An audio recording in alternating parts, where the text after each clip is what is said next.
dando continuidade à nossa disciplina Psicopedagogia Institucional e Clínica, nós vamos agora abordar conteúdo voltado para a avaliação online, certo? E dentro desse conteúdo nós vamos trabalhar com 3 teóricos muito importantes dentro da psicopedagogia, que são Piaget, Vygotsky e Vallon. E nisso nós vamos ver como o desenvolvimento humano se dá através das teorias desses 3 teóricos, ok? Vamos procurar bem compreender as diferenças entre eles, os pontos de vista deles, e no final tiremos as nossas conclusões e vejamos quais pontos são importantes seguir dentro dessa psicopedagogia. Lembrando que os 3 eles trazem para nós assim fundamentos bastante relevantes para a nossa formação.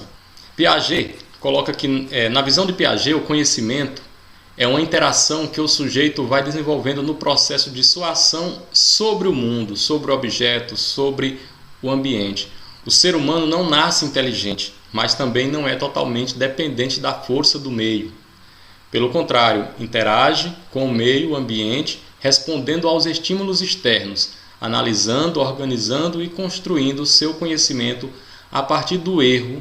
É possível construir. Então Piaget coloca para nós que o ser humano não é altamente inteligente e também não é altamente ignorante, né? Mas que o meio faz com que ele vá se desenvolvendo, né? Vá se construindo, né? E errando também se aprende.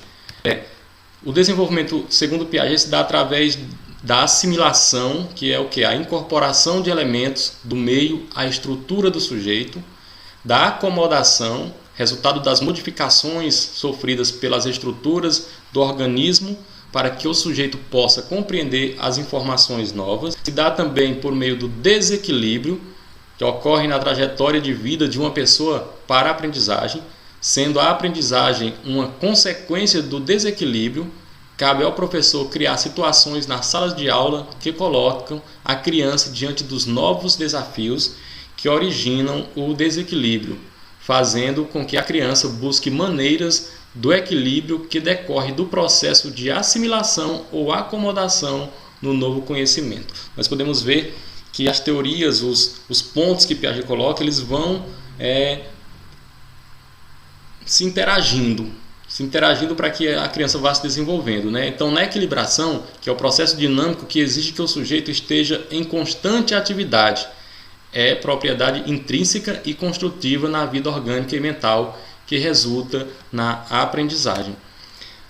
Já para Vygotsky, ele vai colocar os aspectos básicos deles são, segundo Vygotsky, o desenvolvimento humano se dá através de um processo cultural, graças ao uso de signos e instrumentos elaborados através da história humana em um contexto social determinado. O sujeito se apropria dos signos desde o nascimento, na sua relação com parceiros mais experientes. Vygotsky também coloca como exemplo o desenvolvimento dele. Nós já falamos até em aulas anteriores sobre essa ZDP, que é a Zona de Desenvolvimento Proximal.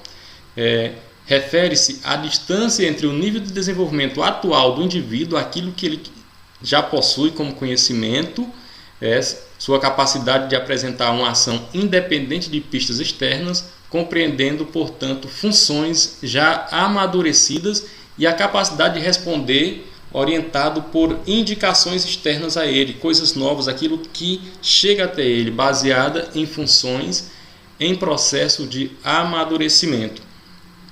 Nisso, Vygotsky, as ideias dele ampliam a visão piagetiana. Para ele, o brincar é pôr em ação a imaginação da criança. Ele defende que necessidades, incentivos e motivos da criança devem ser levados em conta e que não existe atividade lúdica sem regras. Nós acabamos de falar isso na aula anterior. Os jogos, né, tem que existir as regras também. E, portanto, a situação imaginária de qualquer forma de brinquedo já contém regras de comportamento, embora possa não ser um jogo de regras formais pré-estabelecidas. Nós vimos que os jogos, eles precisam existir os jogos com regras, sem regras, mas jogos que tragam desenvolvimento para a criança, né? Já Vallon, ele diz o quê? Assim como Vygotsky, Vallon também considerava o desenvolvimento humano como resultado do desenvolvimento das condições do indivíduo e as situações nas quais o indivíduo se envolve, ou seja, o indivíduo e suas interações com o meio. Nós podemos ver, avaliando os três teóricos, que eles sempre colocam a questão do conhecimento como Vygotsky, Piaget lá no início, quer dizer, Piaget lá no início ele vai colocar que o indivíduo não, é leigo, não possui ainda um conhecimento grande, porém ele se desenvolve, aprende, amadurece. Aí depois vem Vygotsky, que coloca que por meio dos signos, das interpretações, da vivência também pelo meio, acontece desenvolvimento. E Vallon coloca para nós também essa interação com o meio. Nós podemos ver que em comum os três colocam o meio como desenvolvimento, apesar de diferenciar em um ponto ou outro, mas todos os três eles colocam o meio como fundamental para o desenvolvimento da criança. Porém, essas relações é preciso intermediar essas relações, seja por meio dos jogos, seja por meio de qualquer outro processo. Vallon define as brincadeiras em brincadeiras funcionais, brincadeiras de ficção, brincadeiras de aquisição, brincadeiras de fabricação. Então, nessas brincadeiras funcionais, podem ser de movimentos simples, como estender e encolher os braços, agitar os dedos, tocar objetos, produzir ruídos e sons, que são as brincadeiras funcionais. As brincadeiras de ficção. Nas brincadeiras de ficção são comuns as brincadeiras de faz de conta, como montar um cabo de vassoura e simular como se fosse um cavalo, brincar de boneca e simular o papel de mamãe ou papai, né? Então, nós brincamos disso. Acredito que muitos de nós tivemos essas brincadeiras, não acompanhadas por um psicopedagogo, que nosso psicopedagogo, nosso pedagogo, foram os nossos pais, muitas vezes sem o conhecimento nenhum do nosso desenvolvimento. E nós desenvolvemos isso de forma, digamos que, sem existir um processo montado com regras claras para nós, mas a maioria de nós fomos desenvolvendo. E assim é possível perceber que em cada um de nós faltou algo, porque nós não tivemos também esse acompanhamento do psicopedagogo, né, de alguém ali nos orientando. Brincadeiras de aquisição. Nas brincadeiras de aquisição, a criança usa todas as suas capacidades, olhos e ouvidos, para perceber e compreender coisas e seres, cenas, imagens, relatos, canções.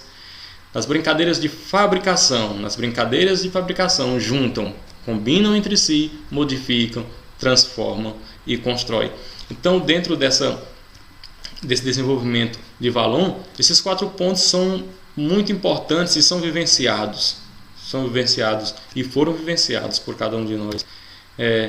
Dentro dessa atividade lúdica, no contexto da educação, o lúdico ele chegou, se apropriou e tomou espaço. Ele hoje é um ponto muito discutido dentro da educação. E não pode ser diferente aqui para nós, deixarmos passar isso, até mesmo porque psicopedagogo, sem trabalhar o lúdico, sem discutir o lúdico, não terá sucesso. Em se tratando da educação infantil, o brincar é a parte principal do currículo e é utilizado como um método de ensino sob diferentes perspectivas, desde a escolha livres pelas crianças até a preparação de situações planejadas com objetivos a alcançar, que é justamente os jogos, brincar por brincar, e brincar com regras, com um processo de desenvolvimento montado pelo educador. Já na educação fundamental, a situação é bem diferente. É como se a criança deixasse de ser criança ao completar 6 anos, visto que hoje, de acordo com a lei, toda criança deve ingressar no ensino fundamental aos 6 anos. Desta forma, o brincar é totalmente desconsiderado e, quando aparece, surge na aula de educação física, né? Então, muitos de nós só fomos brincar na aula de educação física. E olha que as brincadeiras não foram tão voltadas para o nosso desenvolvimento, né? Não foram tão voltadas para o nosso desenvolvimento. O jogo de regras como estratégias de intervenção psicopedagógica. Então nós falamos sobre os diferentes tipos de jogos, né? Os jogos simbólicos, os jogos de regras, os jogos de exercícios. E o jogo de regra, que é aquele que realmente faz com que o indivíduo desenvolvo o raciocínio no sentido de que eu só posso ir até ali com limitações, faz parte dessa intervenção.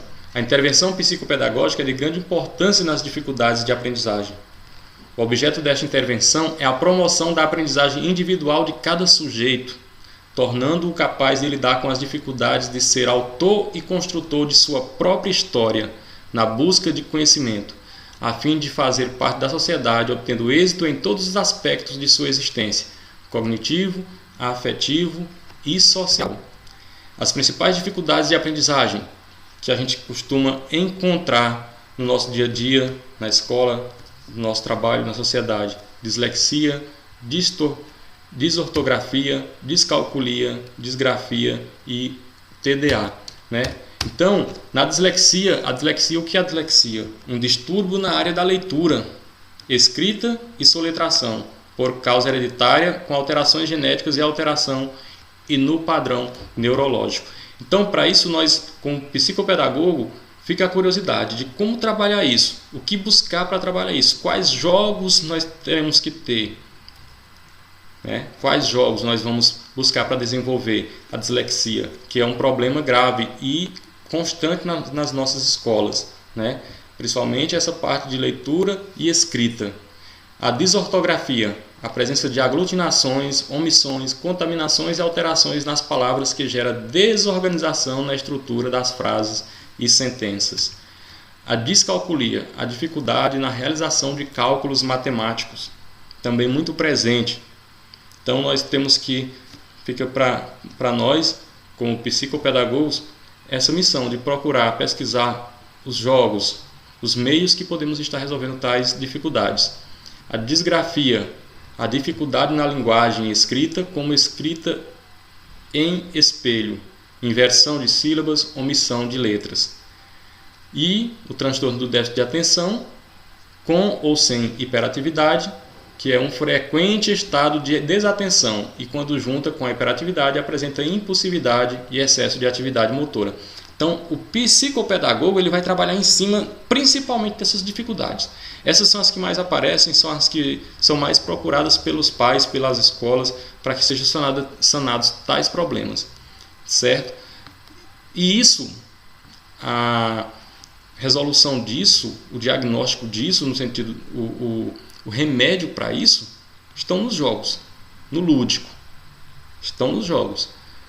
É por meio dessas atividades lúdicas que nós vamos desenvolver ou sanar tais problemas nos nossos clientes, nas pessoas, nas nossas crianças. Ok? Então, busquemos compreender que a psicopedagogia clínica institucional, qual é a diferença? Ela é institucional quando age trabalhando, por exemplo, no coletivo. Quando ela trabalha no coletivo. Ela é numa escola, é numa empresa, mas ela trabalha resolvendo problemas coletivos com 2 ou mais crianças ao mesmo tempo. Então, é uma psicopedagogia institucional. Ela passa a ser clínica quando eu pego aquele indivíduo e passo a trabalhar com ele sozinho, a desenvolver as habilidades dele sozinho, a buscar sanar os problemas dele sozinho. Então, ela passa a ser clínica. É a psicopedagogia clínica, ok?